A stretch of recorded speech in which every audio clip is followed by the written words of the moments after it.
전하!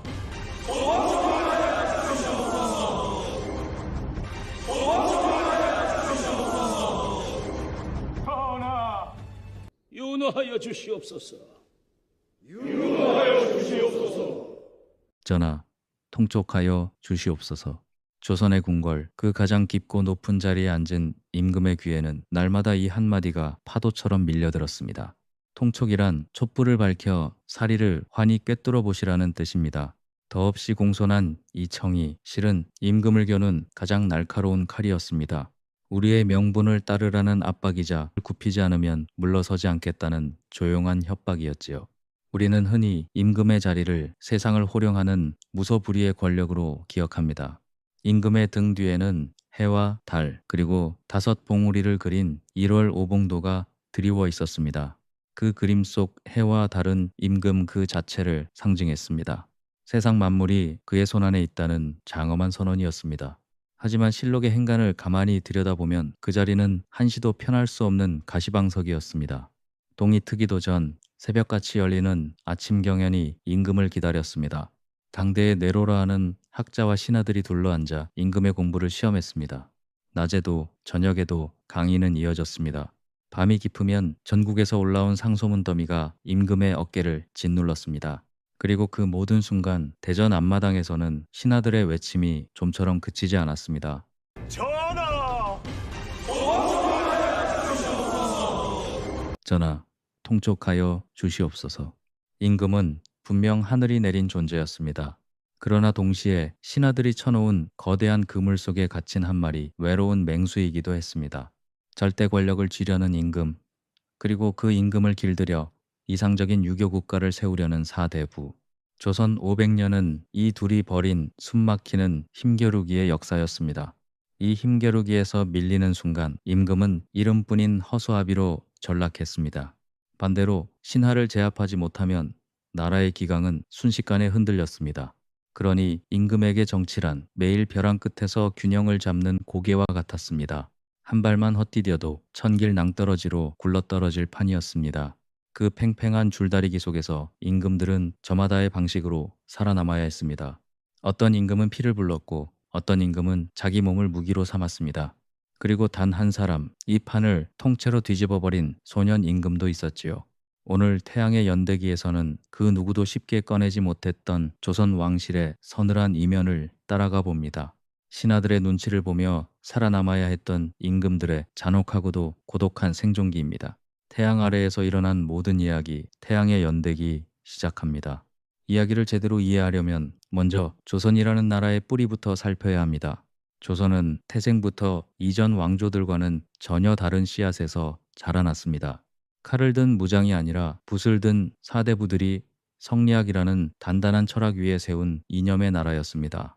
이들에게 임금이란 혈통으로 자리를 물려받은 지배자일 뿐 그 자체로 완벽한 성인은 아니었습니다. 이 나라의 밑그림을 그린 사람이 바로 정도전입니다. 정도전은 임금이 아니라 재상이 나라의 중심에 서는 정치를 꿈꿨습니다. 그는 조선의 첫 법전인 조선경국전에서 이렇게 못을 박았습니다. 임금의 자질에는 어리석음도 있고 현명함도 있어 한결같지 않다. 그러니 재상이 임금의 나쁜 점을 바로잡아 임금이 중심을 잡도록 이끌어야 한다는 것이었습니다. 정도전은 여기서 한 걸음 더 나아갔습니다. 임금은 나라의 큰일만 재상과 의논하고 나머지 정사는 재상에게 맡기라고까지 했지요. 쉽게 말해 뛰어난 재상 한 사람만 있으면 임금이 좀 모자라도 나라는 잘 굴러간다는 뜻이었습니다. 그러니 임금이 할 가장 중요한 일은 훌륭한 재상을 알아보고 뽑는 것이었습니다. 이것은 왕권을 아예 없애자는 말이 아니었습니다. 어리석은 임금이 나라를 그르치지 못하도록 신하에게 견제의 힘을 실어주자는 발상이었습니다. 오늘날의 입헌군 주제와도 어딘가 닮은 당시로서는 대단히 앞선 생각이었지요. 하지만 임금의 처지에서 보면 이 철학은 500년을 짓누르는 무거운 족쇄였습니다. 신하들은 임금의 일거수일투족을 살폈습니다.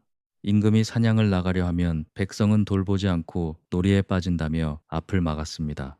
임금의 밥상이 조금만 화려해지면 백성의 고열을 짜낸다며 반찬수를 줄이라 청했습니다.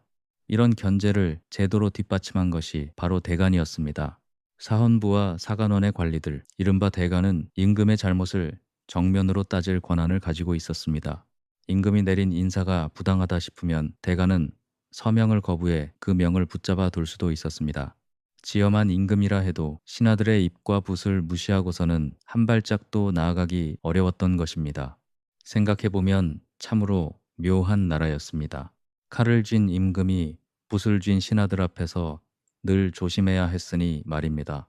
힘으로는 임금이 위였으나 명분으로는 신하들이 한 수 위였습니다. 그리고 조선에서는 그 명분이 때로 칼보다 무서웠습니다. 명분을 잃은 임금은 아무리 강해도 신하들의 마음을 얻지 못했습니다. 반대로 명분을 쥔 신하는 목숨을 걸고서라도 임금에게 맞설 수 있었습니다. 그 중에서도 임금이 가장 어려워한 존재는 따로 있었습니다. 바로 사관, 임금의 말과 행동을 곁에서 낱낱이 적는 기록관이었습니다. 여기서 한 가지 서늘한 사실을 짚고 넘어가겠습니다. 사관이 적은 기록은 임금이 죽은 뒤에야 실록으로 묶였습니다.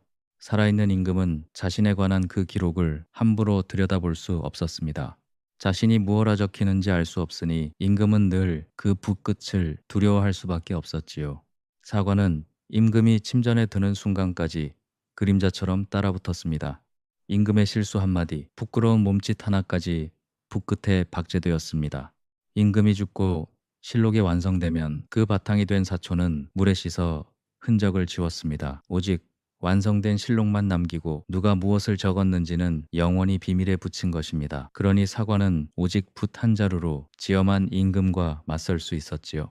여기 조선 왕조실록에서 가장 유명한 장면 하나를 꺼내보겠습니다. 때는 태종 4년, 백사년입니다. 태종이 왕위에 오른 지 얼마 지나지 않은 무렵이었지요. 태종은 군사훈련을 겸한 사냥, 이른바 강무에 나섰습니다. 강무는 혹시 모를 외적의 침입에 대비해 정기적으로 무예를 익히던 국가의 훈련이었습니다. 말을 달려 노루를 쏘던 순간 그만 말이 고꾸라졌습니다. 태종은 땅바닥에 나뒹굴었습니다. 다행히 몸은 상하지 않았습니다. 하지만 지엄한 임금이 신하들 앞에서 말에서 굴러 떨어졌으니 체면이 말이 아니었지요. 태종은 급히 일어나 좌우를 둘러보며 나직이 명했습니다. 사관이 알게 하지 말라. 이 말을 엿들은 사관은 어떻게 했을까요? 놀랍게도 그 사관은 임금이 낙마한 사실을 그대로 적었습니다. 그것도 모자라 사관이 알게 하지 말라 명한 그 말까지 고스란히 남겼습니다. 임금이 감추라 한 말조차 감추지 않고 남긴 것입니다. 이 사관의 이름은 민인생이었습니다. 민인생은 거의 집요하다 할 만큼 태종의 뒤를 쫓아다녔습니다. 태종이 사관을 피해 멀리까지 사냥을 나간 적도 있었습니다. 그러면 민인생은 말을 타고 그 먼 길을 따라와 기어이 기록을 남겼습니다. 숨어서 엿듣다 쫓겨나기도 하고 그 일로 귀양을 가기도 했습니다. 그럼에도 그는 끝내 붓을 놓지 않았지요. 차렬의 군주 태종을 벌벌 떨게 한 것이 바로 이 한 자루 붓의 힘이었습니다. 임금은 천하를 호령했지만 자신에 관한 단 한 줄의 기록만은 마음대로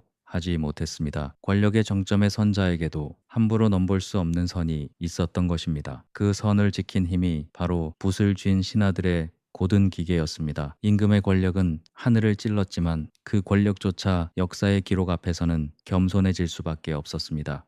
신하들이 임금을 올가맨 그물은 사관의 분만이 아니었습니다. 매일 되풀이되는 경연 또한 임금을 길들이는 촘촘한 장치였습니다. 경연은 임금이 학자들과 함께 경전과 역사를 공부하는 자리였습니다. 아침의 조강, 정오의 주강, 그리고 오후의 석강, 정식 강의만 하루 3번, 밤에 따로 부르는 공부까지 더하면 하루 5번에 이르기도 했습니다. 그 자리에는 삼정승과 승지, 홍문관과 사헌부의 신하들이 두루 참석했습니다. 겉으로는 공부였지만 속으로는 국정을 논하고 임금을 은근히 압박하는 회의였지요. 신하들은 옛 성현의 말씀을 빌려 임금의 처신을 에둘러 나무라곤 했습니다. 공부하는 자리가 곧 임금을 가르치고 길들이는 자리였던 셈입니다. 세종과 성종 같은 임금은 이 경연에 하루도 빠지지 않고 성실히 나갔습니다. 반대로 힘으로 권력을 쥔 세조 그리고 폭군으로 기록된 연산군은 이 경연을 아예 없애버리기도 했습니다. 신하들의 목소리를 매일같이 마주하기가 그만큼 버거웠던 것입니다. 임금의 하루를 한번 떠올려 보십시오. 새벽에 눈을 뜨면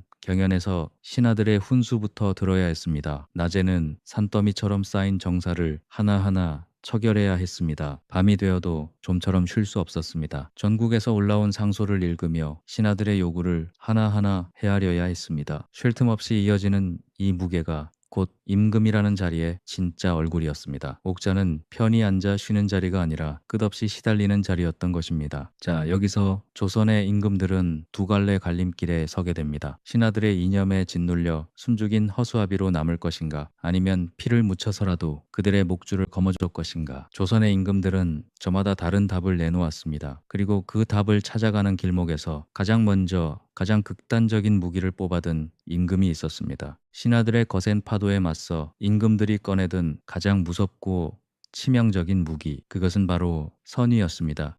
선의란 임금이 자기 자리를 다른 이에게 물려주겠다고 선언하는 것입니다. 얼핏 권력을 내려놓는 겸손처럼 보입니다. 하지만 조선의 임금들에게 선의는 정반대의 무기였습니다. 이 무기를 가장 잔혹하게 휘두른 임금이 바로 태종 이방원입니다. 잠깐 앞서 이야기한 정도전을 기억하실 겁니다. 재상 중심의 나라를 설계했던 그 사람이지요. 그런데 그 정도전을 칼로 벤 인물이 바로 이방원, 곧 훗날의 태종이었습니다. 조선이 세워진 지 겨우 6해 뒤인 1398년, 이방원은 왕자의 난을 일으켜 정도전을 제거했습니다. 신하가 중심이 되는 나라를 꿈꾼 설계자가 왕권을 신봉한 이방원의 손에 무너진 것입니다. 이 한 장면이야말로 조선의 왕권과 신권이 벌일 500년 싸움의 서막이었습니다. 신하가 중심이 되는 나라를 꿈꾼 사람과 임금이 중심이 되는 나라를 꿈꾼 사람, 두 이상이 정면으로 충돌한 결과가 바로 그 유혈의 정변이었습니다. 그리고 그 첫 승자는 칼을 쥔 이방원이었습니다. 태종은 두 차례의 왕자의 난을 거치며 피 묻은 칼로 어좌를 차지한 인물입니다. 첫 번째 난에서는 정도전과 이복 동생들을 베었습니다. 두 번째 난에서는 친형과 맞서 싸워 이겼습니다. 그렇게 형제의 피를 밟고 마침내 그 자리에 올랐습니다. 그런 그가 정작 자신의 뒤를 이을 아들에게는 피를 묻히지 않기를 바랐습니다. 아들만큼은 깨끗한 손으로 성군이 되기를 바란 것이지요. 그러기 위해 태종은 왕권의 위협이 될 만한 뿌리를 미리 뽑기로 했습니다. 그 첫 번째 표적이 바로 자신의 처가 곧 외척이었습니다. 왜 하필 외척이었을까요? 어린 세자가 임금이 되면 그 외가가 권력을 쥐고 왕권을 흔들 위험이 컸기 때문입니다. 태종의 처남으로는 민무구와 민무질 형제가 있었습니다. 이들은 왕자의 난 때 태종을 도운 공신이자 왕비의 동생으로 높은 권세를 누리던 사람들이었습니다. 말하자면 태종과 생사고락을 함께한 가장 가까운 사람들이었지요. 심지어 이들의 아버지조차 아들들의 교만을 걱정하며 이러다 큰 화를 입을 것이라 경고했다고 전해집니다. 그만큼 민씨 가문의 위세는 하늘을 찌르고 있었습니다. 태종 6년, 곧 1406년의 일입니다. 태종은 돌연 세자에게 왕위를 물려주겠다고 선언합니다. 조정은 발칵 뒤집혔고 신하들은 땅에 머리를 맞추며 통곡했습니다. 그런데 실록은 바로 이 선의소동을 계기로 민씨 형제를 향한 의심이 싹트기 시작했다고 전합니다. 어린 세자가 임금이 되면 그 외삼촌인 자신들이 권력을 줄 수 있으리라, 그런 속내를 품고 임금이 물러나기를 은근히 바랐다는 혐의였습니다. 이 제목에는 무서운 이름이 붙어 있었습니다. 바로 협유집권, 어린 임금을 끼고 권력을 잡으려 한다는 죄였습니다. 사실 태종의 선의는 진심이 아니었습니다. 누가 자신의 자리를 진정으로 넘보는지 신하들의 속마음을 시험하는 덫이었지요. 그 덫에 다름 아닌 처남들이 걸려든 것입니다. 게다가 태종의 이 선의소동은 한 번으로 끝나지 않았습니다. 그는 재위 18년 동안 무려 4차례나 같은 소동을 되풀이했습니다. 그때마다 조정은 충성심을 시험받는 살얼음판 위에 올라야 했지요. 임금이 자리를 내놓겠다 하면 신하들의 진심이 낱낱이 드러났습니다. 덥석 반기는 자는 역심을 품은 것으로 의심받았습니다. 한사코 말리는 자만이 겨우 충신으로 인정받았습니다. 선의는 그렇게 사람의 속마음을 비추는 무서운 거울이었습니다.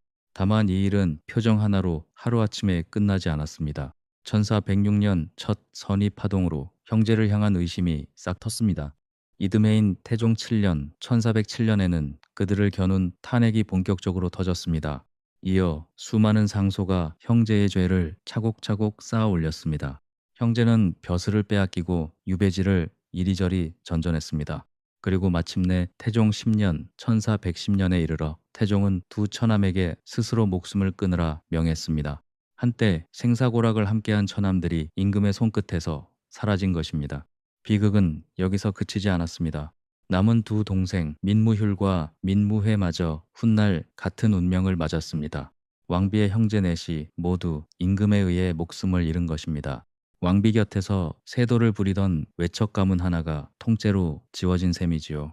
권력이란 이토록 비정한 것이었습니다. 어제의 공신이 오늘의 역적으로 몰리는 자리였습니다. 임금의 곁이 가장 안전할 것 같지만 실은 가장 위험한 자리였던 것입니다. 그 과정에서 왕비였던 원경왕후마저 임금과 깊이 등을 돌리고 말았습니다. 한때 남편과 함께 목숨을 걸고 대업을 이룬 왕비였습니다. 그러나 친정이 도륙당하는 것을 지켜본 그의 마음은 임금에게서 완전히 돌아섰습니다. 조정에서는 왕비를 패하자는 말까지 오르내렸을 정도였습니다. 선이란 결국 신하들의 충성심을 감별하고 반대파를 쫓아내는 핏빛 칼춤이었습니다. 자리를 내놓겠다는 말 한마디로 태종은 가장 위험한 세력을 제 발로 걸어 나오게 만들었습니다. 그리고 그 세력이 모습을 드러내는 순간 가차없이 베어냈습니다. 피를 두려워하지 않은 태종에게 선의는 왕권을 지키는 가장 확실한 무기였습니다. 우리는 흔히 태종을 냉혹한 군주로만 기억합니다. 그러나 그 냉혹함의 밑바닥에는 뒤틀린 부정이 깔려 있었습니다. 아들에게 성군의 길을 열어주려 스스로 악역을 도맡은 것입니다. 손에 피를 묻히는 굳은 일을 굳이 자기 대에서 끝내려 한 셈입니다. 어버이의 사랑이 이토록 서늘한 모습일 수도 있었던 것입니다. 훗날 그의 뜻대로 아들 세종은 깨끗한 손으로 성군의 시대를 열게 됩니다. 아버지가 미리 피를 묻혀 길을 닦아준 덕이었지요. 그런데 세월이 흘러 이 선이라는 무기를 전혀 다른 방식으로 쓰는 임금이 나타납니다. 잔혹함이 아니라 비겁함으로 이 칼을 휘두른 임금이었습니다. 그 이야기의 무대는 나라가 통째로 불타던 임진왜란의 한복판입니다. 이제 시계를 돌려 1592년 임진왜란이 터진 시점으로 가보겠습니다. 왜군이 부산 앞바다에 나타나 파죽지세로 북상하던 그 해입니다. 당시 임금은 선조였습니다. 믿었던 신립장군마저 충주 탄금대에서 무너지자 왜군은 곧장 도성을 향했습니다. 선조는 백성을 버리고 도성을 떠났습니다. 이것은 필부나 하는 짓이라며 신하들이 만류했지만 소용없었습니다. 선조는 개성을 거쳐 평양으로 다시 북쪽 끝 의주까지 피랑길을 재촉했습니다. 압록강 넘어 명나라로 아예 망명할 궁리까지 했습니다. 백성을 두고 국경까지 달아난 임금의 권위는 이미 땅에 떨어져 있었습니다. 바로 그때 정반대의 길을 걷는 인물이 있었습니다. 선조의 둘째 아들 세자 광해군이었습니다. 원래 장남은 임해군이었지만 그는 성품이 거칠어 백성의 마음을 잃은 터였습니다. 그래서 세자의 자리는 둘째인 광해군에게 돌아갔습니다. 선조는 조정을 둘로 나누어 그 절반을 광해군에게 맡겼습니다. 임금이 있는 의주의 조정을 원래의 조정이라 하고 세자가 이끄는 작은 조정을 분조라 불렀습니다. 분조란 말 그대로 나뉜 조정이라는 뜻이지요. 광해군은 이 분조를 이끌고 전장을 누볐습니다. 영의정 최응원을 비롯한 10명 남짓의 중신이 세자를 따라 나섰습니다. 광해군은 평안도와 황해도, 강원도를 돌며 흩어진 백성의 마음을 다독였습니다. 의병을 격려하고 군량을 모으고 관리를 임명했습니다. 때로는 윤도수와 이양복 같은 신하들과 함께 군사를 모아 훈련시키고 명나라 군대에 군량을 대기도 했습니다. 위험을 무릅쓰고 남쪽 전라도와 충청도까지 내려가 민심을 수습했습니다. 백성들은 도망친 아버지 대신 전장을 지키는 아들을 우러렀습니다. 이것은 임금에게 더없이 위태로운 신호였습니다. 민심이 아버지를 떠나 아들에게로 옮겨가고 있었기 때문입니다. 예로부터 민심을 잃은 임금은 그 자리마저 위태로운 법이었습니다. 그런데 이 아들의 눈부신 활약이 아버지 선조에게는 견딜 수 없는 가시가 되었습니다. 자신의 권위는 바닥인데 아들의 명망은 나날이 높아졌으니까요. 선조의 마음속에서 자랑스러움은 곧 질투로, 질투는 다시 불안으로 바뀌었습니다. 그는 아들을 든든한 후계자가 아니라 자기 자리를 위협하는 정적으로 보기 시작했습니다. 부모가 자식의 성공을 시기한다는 것은 얼핏 믿기 어려운 일입니다. 그러나 권력이 걸리면 부자 간의 정마저 뒤틀릴 수 있었습니다. 선조에게 광해군은 자랑스러운 아들이자 동시에 두려운 경쟁자였습니다. 전장의 아들이 빛날수록 도망친 아버지의 그늘은 그만큼 더 짙어졌습니다. 그 그늘 속에서 선조가 택한 것이 바로 거짓 양이라는 비겁한 칼이었습니다. 그리고 여기서 선조는 태종이 썼던 그 무기 선의를 꺼내듭니다. 선조는 전쟁 중에도 그 뒤로도 왕위를 광해군에게 넘기겠다는 소동을 되풀이했습니다. 기록에 따르면 그 소동은 재위 내내 10번을 훌쩍 넘겼습니다. 피란살이가 힘들고 정신이 혼미하니 자리를 넘기겠다는 것이 표면상의 이유였습니다. 물론 진심으로 물러날 뜻은 전혀 없었지요. 나는 아직 건재하다. 그러니 너희는 내게 엎드려 충성을 맹세하라. 선의소동은 바로 그 충성을 확인받으려는 병적인 협박이었습니다. 임금이 자리를 내놓겠다 하면 세자와 신하들은 그저 엎드려 거두어 달라 빌 수밖에 없었습니다. 그렇게 선조는 되풀이되는 거짓 양위로 아들과 신하들의 고개를 끊임없이 조아리게 만들었습니다. 전쟁을 이겨낸 영웅이었음에도 광해군은 늘 아버지의 의심 아래 마음을 졸여야 했습니다. 그리고 이 이야기에는 서늘한 뒷맛이 남아 있습니다. 전쟁의 영웅이던 광해군은 훗날 임금의 자리에 오르지만 끝내 그 자리에서 쫓겨나고 맙니다. 아버지가 심어놓은 불신과 불안이 대를 넘어 아들의 운명에까지 그늘을 들이운 것이지요. 자, 이 무렵 선조의 이런 병적인 집착에 걸려 정치 인생이 통째로 무너진 사람이 있었습니다. 바로 가사문학의 대가이자 서인의 영수였던 정철입니다. 관동별곡을 지은 그 문인 송강정철이지요. 정철은 바로 전해의 정열이 모반 사건을 가혹하게 처리한 공으로 좌의정에 오른 인물이었습니다. 그 과정에서 반대편이던 동인은 정철에게 깊은 원한을 품고 복수의 기회를 노리고 있었습니다. 1591년 임진왜란이 터지기 바로 전해입니다. 당시 선조는 마흔이 되도록 정비에게서 얻은 적장자가 없었습니다. 후궁들이 낳은 왕자만 여럿 있었으니 세자 자리를 정하는 일은 초미의 관심사였습니다. 이 세자 책봉 문제를 당시에는 건져라 불렀습니다. 좌의정 정철은 영의정 이산해, 우의정 유성룡과 함께 세자 책봉을 임금께 아뢰기로 뜻을 모았습니다. 세 정승이 함께 광해군을 세자로 세우자 청하기로 한 것입니다. 그런데 여기서 동인의 영수 이산해가 은밀한 정치 공작을 벌입니다. 이산해는 선조가 후궁 인빈 김씨의 아들 신성군을 마음에 두고 있다는 사실을 눈치챘습니다. 그는 인빈 쪽에 이런 말을 몰래 흘렸습니다. 정철이 광해군을 세자로 세운 뒤 인빈과 그 어린 아들을 해치려 한다는 것이었습니다. 새빨간 모함이었습니다. 놀란 인빈은 울며 선조에게 이 말을 전했고 선조의 마음에는 불이 붙었습니다. 이런 함정이 파인 줄도 모르고 정철은 약속대로 경연에서 세자 책봉 문제를 꺼냈습니다. 후계를 정하는 문제는 어저에 병적으로 집착하던 선조의 영린이었습니다. 선조는 얼굴빛을 바꾸며 크게 노했습니다. 함께 청하기로 했던 이산해와 유성룡은 그 자리에서 입을 꾹 다물었습니다. 홀로 남겨진 정철은 그 길로 벼슬을 빼앗기고 참혹한 유백길에 올랐습니다. 남쪽의 진주로 다시 저 북쪽 강계로 쫓겨갔습니다. 임진왜란이 터진 뒤 잠시 조정에 불려 나오기도 했으나 정철은 이내 쓸쓸히 세상을 떠났습니다. 한 시대를 풍미한 문장가의 마지막 치고는 참으로 허망한 퇴장이었습니다. 정철과 뜻을 같이 한 서인들도 줄줄이 파직되고 귀양을 갔습니다. 어자를 버리겠다던 임금의 외침은 실은 그 자리를 영원히 놓지 않겠다는 가장 무서운 탐욕이었던 것입니다. 한 사람의 정치 생명이 임금의 거짓말 한 번에 끝장난 것입니다. 선이라는 무기가 얼마나 잔인할 수 있는지를 정철의 최후가 똑똑히 보여줍니다. 태종은 이 무기로 반역의 싹을 쫓아냈습니다. 그러나 선조는 같은 무기로 충신마저 제물로 삼은 것입니다. 피로써 신하를 다스린 태종과 거짓 양위로 신하를 조아리게 한 선조, 방식은 달랐지만 두 임금 모두 신하라는 그물과 버린 사투에서 살아남았습니다. 그런데 조선 후기로 접어들면 이 싸움은 훨씬 더 교묘하고 철학적인 얼굴로 진화합니다. 조선 후기 임금과 신하의 대결은 칼이 아니라 예법으로 옮겨갑니다.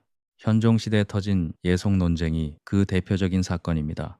예송이란 예법을 둘러싼 다툼이라는 뜻입니다.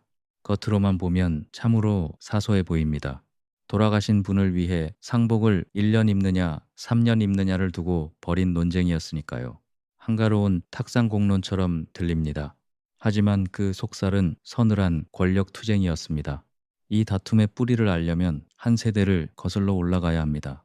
앞서 인조에게는 소현세자라는 장남이 있었습니다. 원래대로라면 왕위는 장남인 소현세자의 핏줄로 이어져야 했습니다.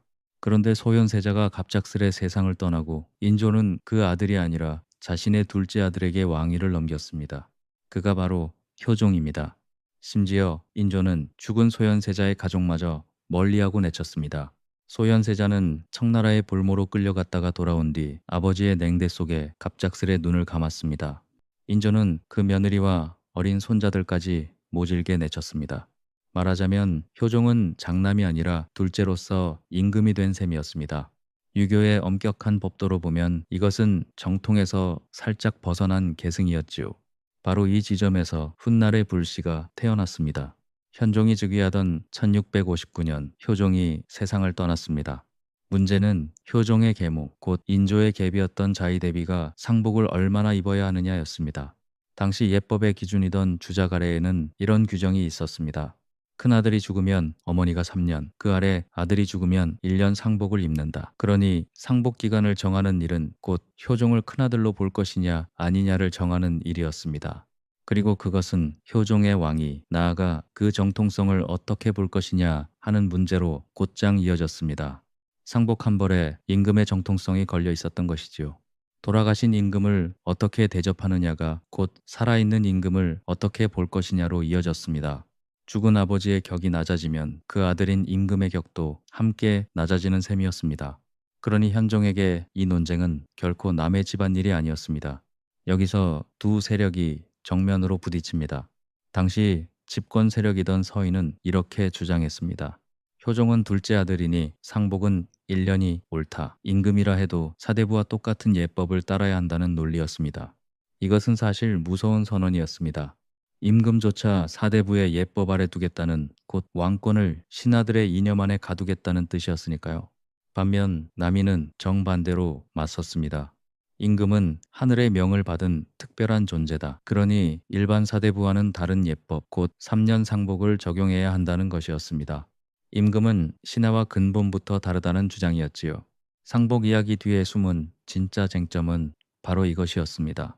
임금은 신하들 위에 있는가 아니면 신하들과 같은 자리에 있는가. 오늘의 우리에게는 상복 몇 년이 무슨 대수인가 싶을 것입니다.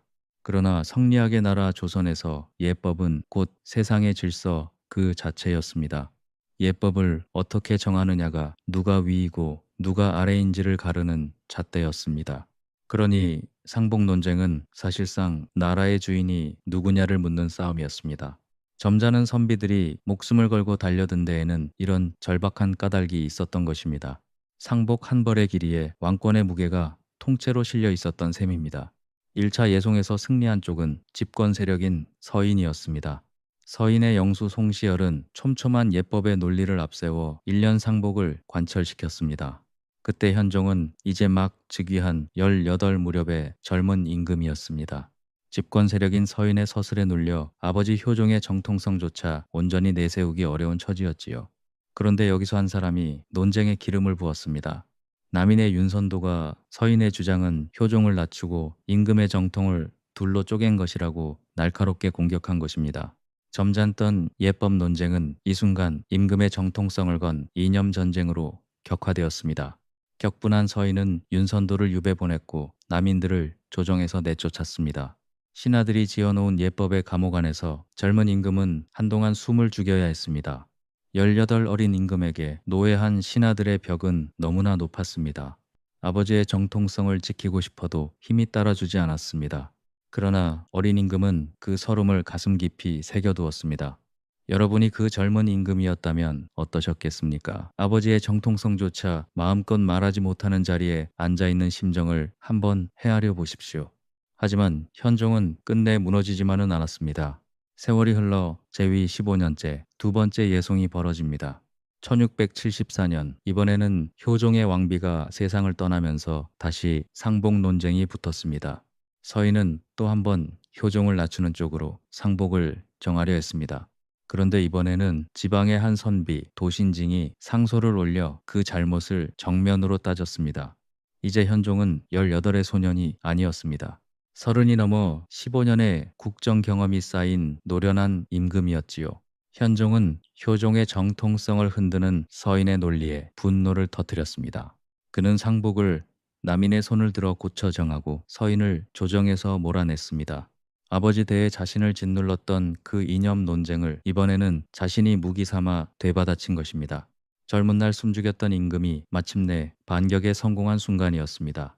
이 두 번째 예송에서 승리한 남인은 마침내 조정의 주도권을 손에 넣었습니다. 서인의 오랜 시대가 저물고 남인의 시대가 열린 것이지요. 다만 현종은 이 반격의 결실을 오래 누리지 못했습니다. 상복을 고쳐 정한 지 겨우 한 달여 만에 세상을 떠났기 때문입니다. 아버지가 미처 끝내지 못한 그 싸움을 이어받은 사람은 이제 막 왕위에 오른 그의 아들이었습니다. 그리고 그 아들이야말로 신하들의 오만을 단칼에 박살낸 조선 최강의 임금이었습니다. 현종의 뒤를 이은 임금, 그가 바로 숙종입니다. 우리에게 숙종은 흔히 장희빈과의 애정극으로 익숙한 임금입니다. 하지만 실록 속 숙종의 진짜 얼굴은 전혀 다릅니다.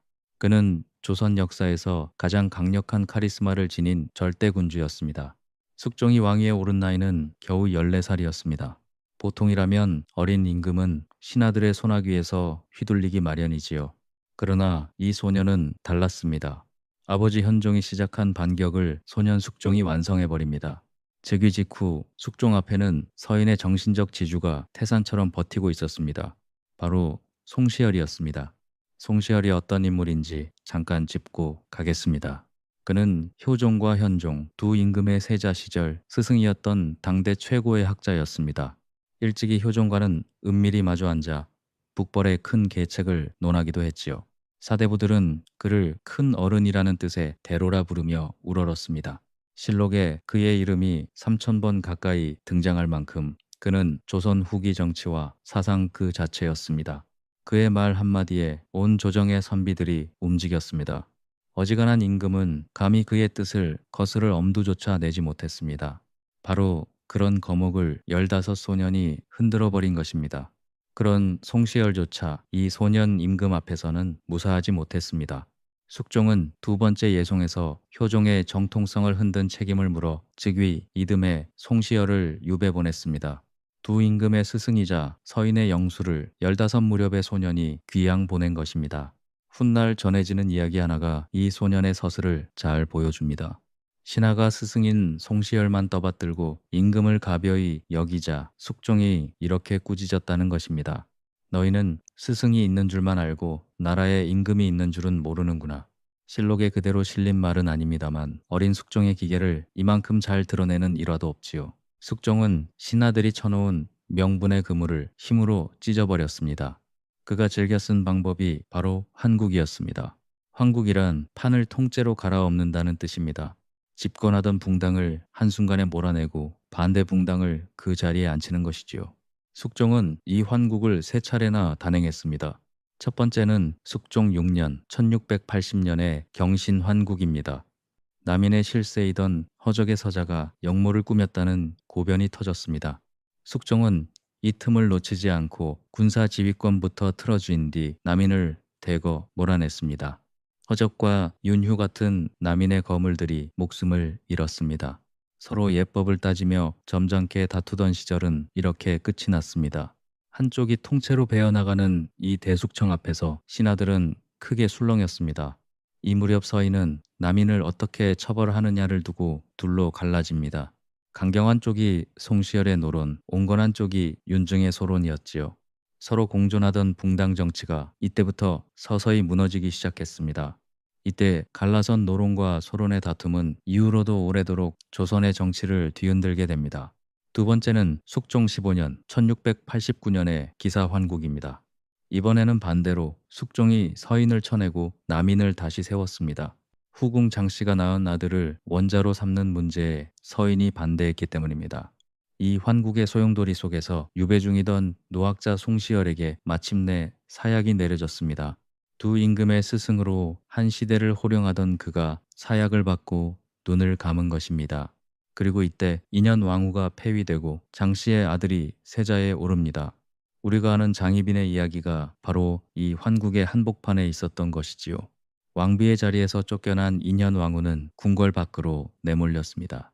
한 여인의 영광과 몰락조차 임금이 벌인 환국의 판 위에서 오르내린 것입니다. 세 번째는 숙종 20년 1694년의 갑술 환국입니다. 숙종은 다시 남인을 몰아내고 서인을 불러들였습니다. 쫓겨났던 인현왕후는 복이 되었고 권력을 잃은 장희빈은 끝내 비참한 최후를 맞습니다. 불과 14년 사이에 조정의 주인이 3번이나 통째로 뒤바뀐 것입니다.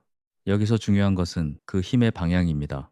신하들이 임금을 견제한 것이 아니었습니다. 임금이 붕당을 체스판의 말처럼 이리저리 옮긴 것이었습니다. 숙종 아래에서 신하들은 서로의 목숨을 걸고 임금에게 충성을 다투어야 했습니다. 어제의 집권 세력이 오늘 사약을 받는 세상이었으니까요. 물론 이 환국 정치가 빚만 있었던 것은 아닙니다.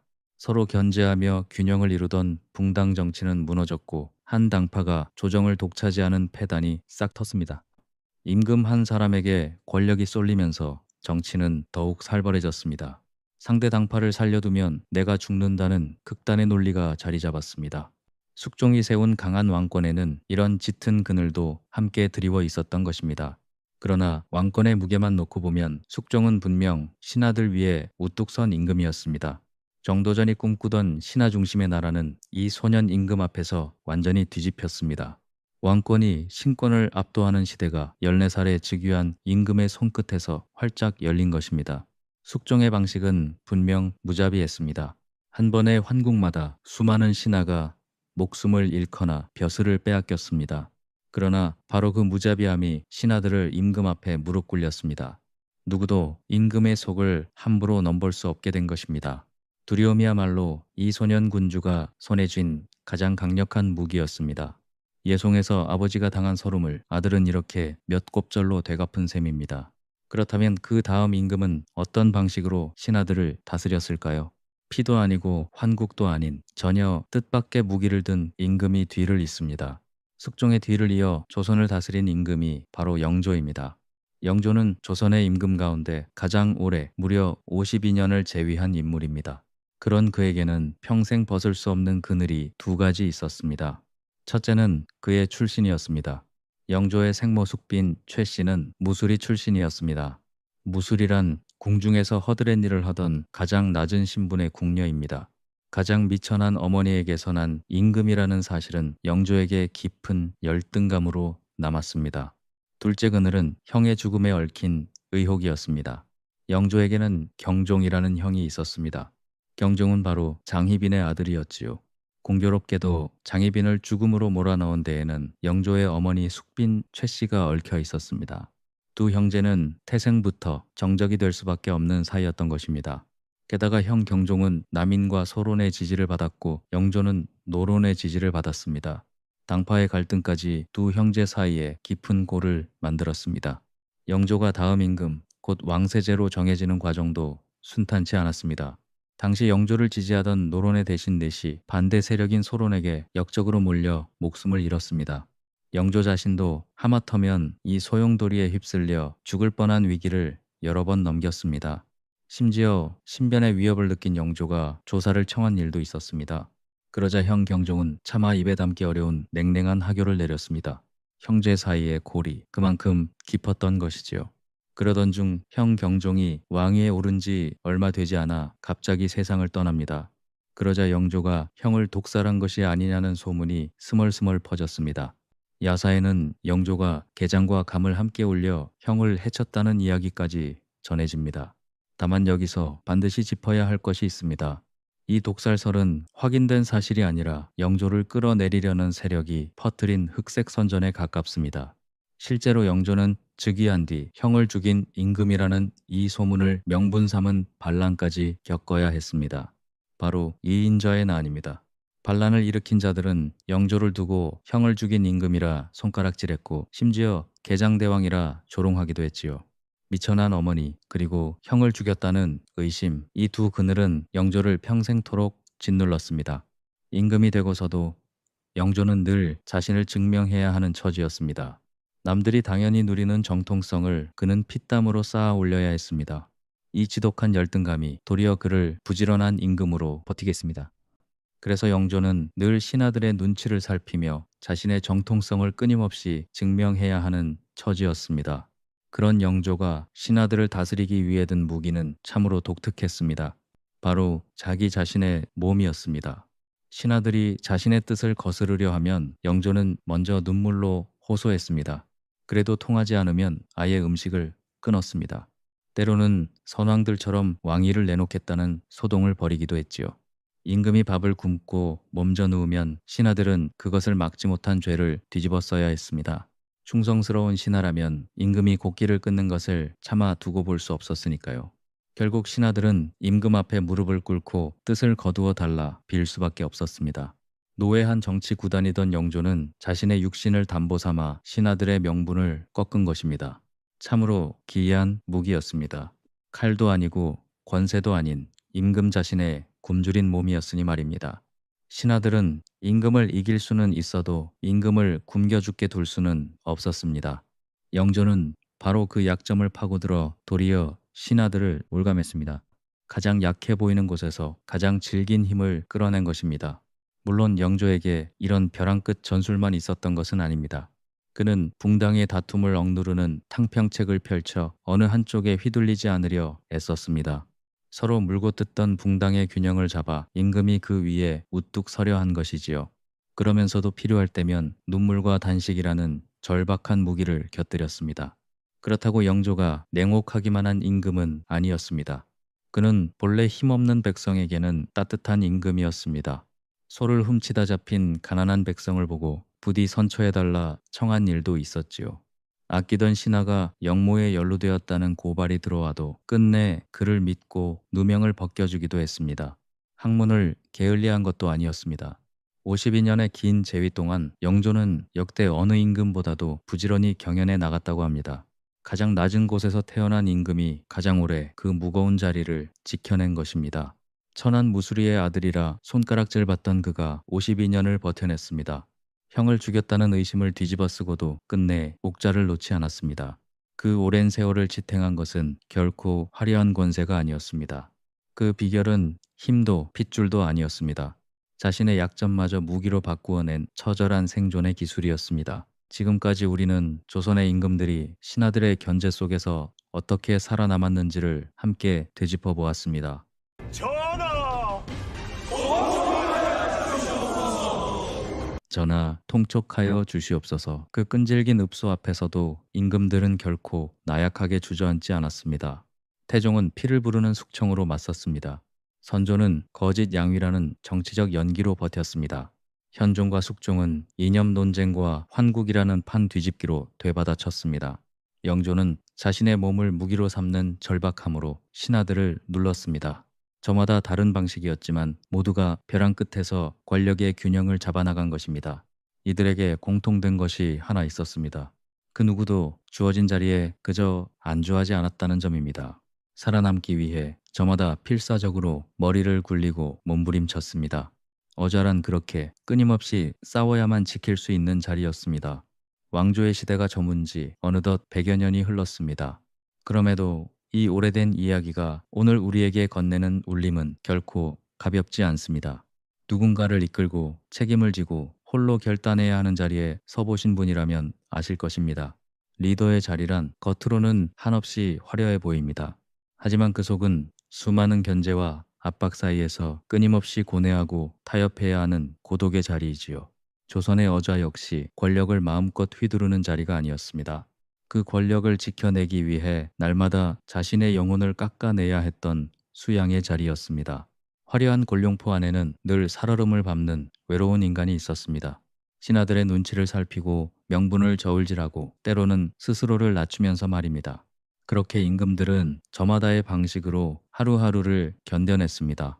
그 고독한 분투가 있었기에 500년 왕조가 이어질 수 있었던 것입니다. 어쩌면 오늘 여러분이 짊어진 삶의 무게와 책임도 이와 그리 다르지 않을지 모릅니다. 골룡포를 입고 홀로 밤을 지새운 그 임금들의 고독과 말입니다. 역사는 단순히 지나간 과거의 기록이 아닙니다. 오늘을 살아가는 우리에게 건네는 가장 지혜로운 위로이자 우리 자신을 비추는 거울입니다. 태양의 연대기는 앞으로도 역사의 이면에 감춰진 진실한 사람의 이야기를 묵직하게 전해드리겠습니다. 여러분의 남은 하루가 또 하나의 위대한 역사가 되기를 바랍니다. 그 모든 시대의 어자 위로 태양은 오늘도 변함없이 떠올랐습니다. 태양 아래에서 일어난 모든 이야기, 태양의 연대기였습니다. 들어주셔서 고맙습니다. 다음 이야기가 궁금하시다면 구독으로 이 채널을 곁에 두어주시면 감사드리겠습니다. 더욱더 흥미진진한 역사 이야기로 다시 찾아뵙겠습니다. 좋은 하루 보내십시오.